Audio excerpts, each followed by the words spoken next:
5 gadi atpakaļ mēs nodibinājām biedrību Madonas senioru klubiņš pie Kamīna. Pie mums bija atbraukuši Vidusdaugavas NVO, un viņi mums sāka stāstīt par savām darbībām. Un mēs tikai vēl punktierējam, ko un kā mums darīt. Vispirms pazvanījām uz Ikšķiļa senioru skolu un pajautājām, vai mēs varētu pie viņiem aizbraukt un painteresēties, kā viņi strādā un kas tā senioru skola ir. Bet viņas bija tik mīļas, pašas atbrauca pie mums un pastāstīja, kas tā senioru skola.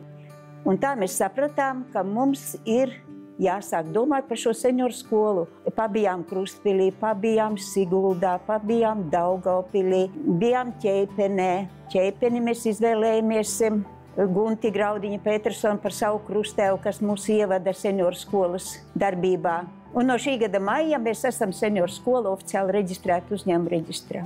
Madonā ir tāda īpatnēja situācija, ka paralēli darbojas Madonas pilsētas pensionāru biedrība, kurā ir arī no novada pensionāri, un biedrība Madonas senioru klubiņš pie Kamīna.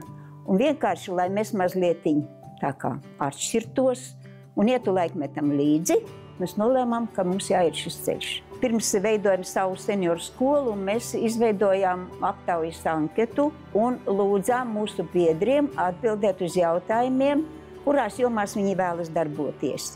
Senioru skolā viņi izvēlas paši nodarbības, jā. Meitenēm interesē dārzkopība, kulinārija interesē, tikšanās ar personībām, digitālās prasmes, jā. Mums ir sava WhatsApp grupiņa, bet es jūtu pēc tā visa, ne visi prot atbildēt. Mums tas telefons reizēm ir, tā podziņa ir sveša lieta. Džeki mums arī 12, bet redziet, kas ir. Būtu jau labi, ja viņi būtu tik daudz, ka viņi varētu mums kaut ko uzdziedāt, padancināt, bet vēl tā nav.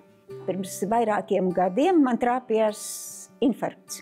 Un mani pašā pēdējā brīdī aizved uz Rīgu, un pirms pusnakts ielika 2 stentus, un es saprotu, ka man jādod parāds. Jādod parāds un jādarbojas cilvēku labā. Tomēr šī kopā būšana ir cilvēki, kuri ģimenes ļoti aizņemti ģimenes dzīvē ir, jā, bet bieži vien atnāk un saka, man vīrs aizgāja mūžībā, es gribu būt cilvēkos, jā. Tomēr šī kopā būšana ir, uzlabo pašsajūtu, jā, un jūties savādāk. Jūties savādāk, jā.